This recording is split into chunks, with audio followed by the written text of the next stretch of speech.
My name is Skip Gray. And I'm Ruth. I always wanted to go to Key West. I've never been there before. And I didn't want to drive. That was just too long a drive for me. We got on a speedboat, and that was really cool. And boy, it was pretty exciting. Once it got out in the water, it just hauled tail. And I enjoyed going there were a total of 3 different decks. And I just loved walking around, being out there in the fresh air, getting the breeze on me. That was real exciting. The boat ride was wonderful, but I'm different. I checked out every deck, but I was real happy right inside the cabin. Once we got there, after the 3.5-hour ride, I was ready to get off and ready to check the place out.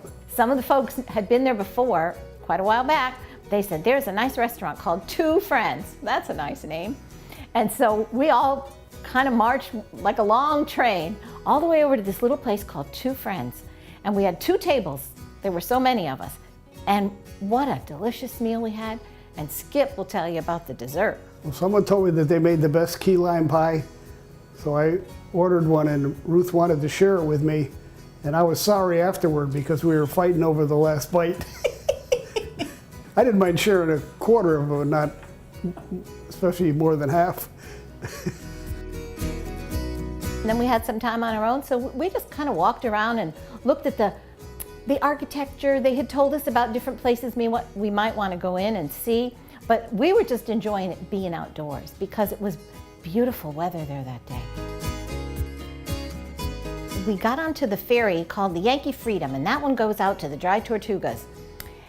And the ride out was just an incredibly beautiful ride, and they had a wonderful historian who was aboard and then who became our guide at the Dry Tortugas. They pointed out things along the way, they prepared us for what we would find there, and I think one of the most astounding things to me was to think that this fort had been built from 16 million bricks that all had to be delivered there by ship. Can you imagine? Made somewhere else, placed aboard a ship, taken off when they got there. What an experience that must have been. At Tortugas, we also did snorkeling. And I couldn't wait for that because I love to spend time in the water and fishing and all. And my this would be the second time I did snorkeling. And I was really excited about going into the water. And along the pier was probably one of the best places to check out the fish and coral. And Beth and Dora were walking along the pier, and they were pointing out where the fish were, so that was pretty cool. And I could have stayed there the rest of the day, just spending time in the water. That was cool. So the next day, we hopped on the trolley. Now, the trolley driver was not your average trolley driver. He was really very amusing, and he said some things that would kind of be like, oh, did he really say that? But he took us all over the island, and along the way he would stop in different places and let us, we didn't always get off, but we could just see what things were like and what was going by. We went by the beach area, we went by the naval base. What was really cool, one of the Navy fighter pilots went flying way over our heads, so that was cool.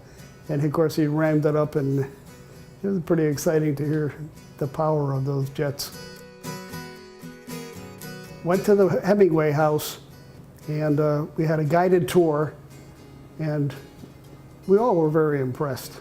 We went from room to room, and I couldn't get over how many people were there. It was so interesting. I had no idea how many movies he had made and books that he had written. So there were so many cats too. Evidently he loved cats. One of my favorites was a cat, an orange cat, that was sitting on the sidewalk, and lo and behold, what's in it? All of the cement is filled with little cat prints. And so I really enjoyed seeing that, and others of the kitties, and they all have 6 toes, and a lot of you probably know that, but I didn't.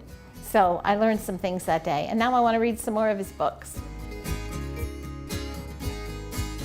Then it was time to board the ferry. As the sun began to set, the sky turned all those beautiful colors of orange and purple and gray and white, and it was magnificent.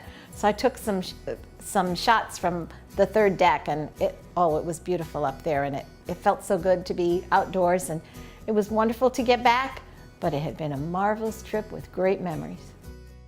Being there for 3 days, 2 nights, I was really excited. I was happy to go there, happy to return home, and we met new friends. So there was a part of me at the very, very beginning that was a little bit nervous about going there.